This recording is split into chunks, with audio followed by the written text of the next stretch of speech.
Hello, you beautiful gems. I just wanted to stop in really quickly. I'm doing a quick selfie video holding my phone because I wanted to discuss the wand tubes, the ones that we use for us makers, us who make lip gloss or lash serum or mascara. Hopefully it'll go into focus because I can't put my hand over it. Let me see. So there's a stopper that go, oh, there it goes. Yes, perfect. So there's a rubber stopper that we have to press inside of the wand and inside of the tube in order to put the wand in and for the wand to stay securely.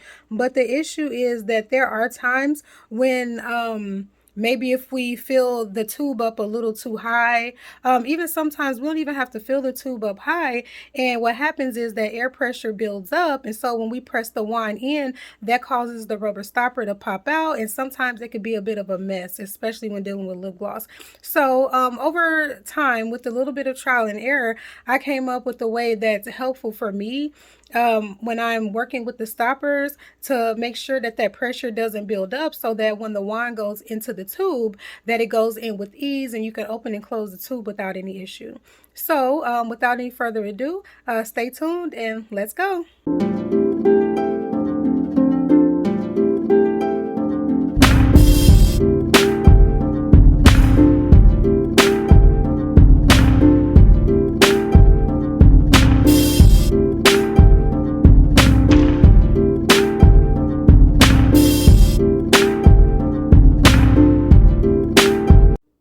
Hello, you beautiful gems. Today I'm going to show you how to prevent your rubber insert from popping out of your lip gloss wand tubes or your mascara wand tubes or your lash serum tubes. I know it's very frustrating to do so much hard work and fill up all of your tubes only to put your insert into the tube, and once you press in your wand, all of that air pressure causes the insert to pop out.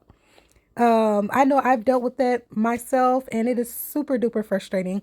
However, never fear. I am going to show you a very easy way to go ahead and prevent that from happening. So right here, sorry for being out of focus, but I'll pop right back in. But as you can see, that air pressure is popping that insert out. And that's not only going to cause the issue for you, but it's also going to eventually cause an issue for your customer.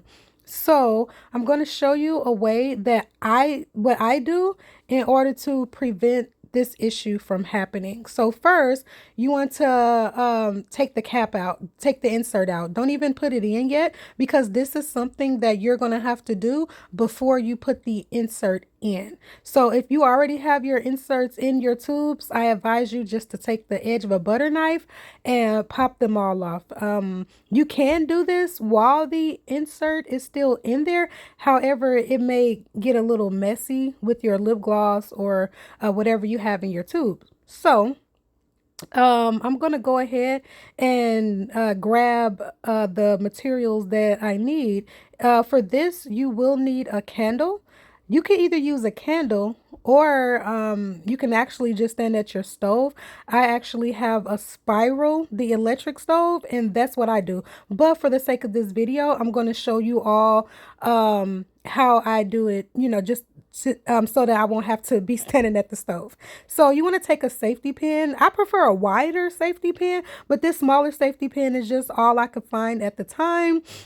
So you want to make sure that you clean it with alcohol. This one already has a little bit of the rubber on there, and that's perfectly fine because I was just using it just before this video, and I decided, you know what, let me show someone else who has this same issue so that it can help them as well. So you just want to keep yourself from getting burned on that handle, you just want to wrap a little tissue or a paper towel on the bottom of the safety pin.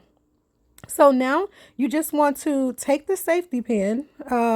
First you want to grab that little stopper.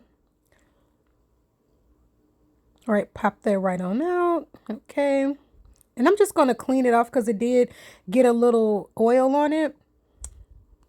All right. So you want to take it and hold it up so that you are looking through the bottom of it. And you want to take that safety pin and get it nice and hot onto that fire. And be very careful. I know there's a lot of young people who make these products as well. So please be very careful when you're working with fire. All right. So you want to hold that the insert upside down, and you want to take that hot safety pin and just roll it around. You want to make sure that you can actually see through the hole. It does not have to be big, especially if you're using oil. For the lip gloss, you can have the hole in there. It could be slightly big, but still it does not need to be too big. If you still feel a little nervous, you can do up to 4 holes in here. I just did 2, but do what works for you, and maybe kind of practice it a little bit with a couple of tubes just to see what works best. But for me, since I'm doing lash serum, I literally just put 2 holes in it. I put one on one side and I put a hole on the opposite side of it. So now I'm just going to go ahead and just move the candle out of the way, and I'm going to pop that rubber insert right back up in there, and I'm going to just see if it worked. All right, just press it down. All right, so now I'm going to go ahead and take that wand, the same wand I had before that it didn't work, and I'm going to press it in there. And so now you see that once I pressed it in there, it released that pressure of that air, and I'm able to push the wand in and out, close it tight, open it back up, bada boom, bada bing, it works. So just try it, you guys. I know it could be a little bit tedious. If you have any ideas on a better way to do this, please let me know. I know another way you can do it is you can use a razor and cut slits in it, but hopefully this helped you guys. If you, like I said, if you know a better way, please put it in the comments. And also, if you did stay throughout this video, please do me a favor, drop a few diamonds down in the comments to let me know that you enjoyed this video. And if you would like to see me do this with lip gloss, also let me know. But I thank you so very much for joining, and I hope that you enjoyed this video, and I hope you have a great day. Thank you. Bye.